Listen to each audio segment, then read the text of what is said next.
કમોસમી વરસાદ અત્યારે વરસી રહ્યો છે। જે પ્રકારે હવામાન વિભાગે આગાહી કરી છે તે મુજબ બોટાદમાં કરા પડવાની શક્યતા અને કરા પડ્યા ત્યારે બોટાદમાં પણ પરિસ્થિતિનું નિર્માણ થયું।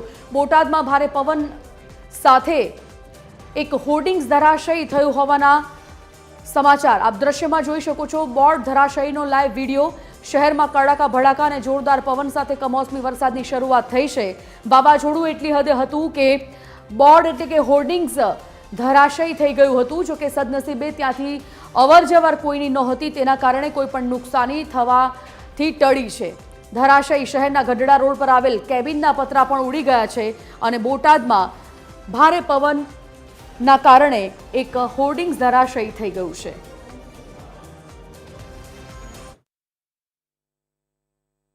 સમગ્ર રાજ્યની અંદર કમોસમી વરસાદ પડવાની આગાહી આપવામાં આવી હતી। તેને લઈ બોટાદ શહેરમાં પણ બપોર બાદ અચાનક વાતાવરણમાં પલટો આવ્યો હતો। બોટાદ શહેર સહિત ગ્રામ્ય પંથકમાં કરા સાથે વરસાદ પડ્યો હતો। ત્યારે જે પ્રમાણે આપ દ્રશ્ય જોઈ રહ્યા છો, બોટાદ શહેરનો ભાવનગર રોડનો વિસ્તાર છે, તે કહી શકાય કે અહીંયા ગેટ હતો।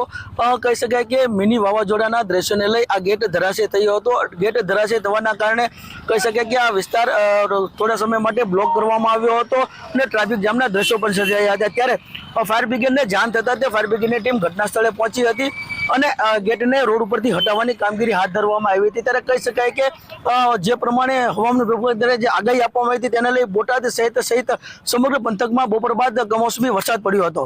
ગજેન્દ્ર કાજર, TV13 ગુજરાતી, બોટાદ।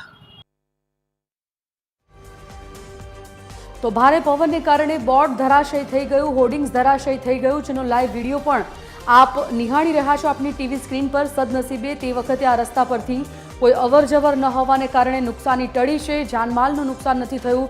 જોરદાર પવનને કારણે ભાવનગર રોડ પર ગેટ એટલે કે એક હોર્ડિંગ, એક બોર્ડ ધરાશયી થઈ ગયું છે।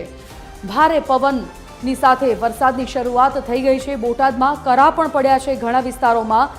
ત્યારે આ હજી પણ 5 દિવસ રાજ્યમાં વાતાવરણમાં પલટાની શક્યતા હવામાન વિભાગે વ્યક્ત કરી।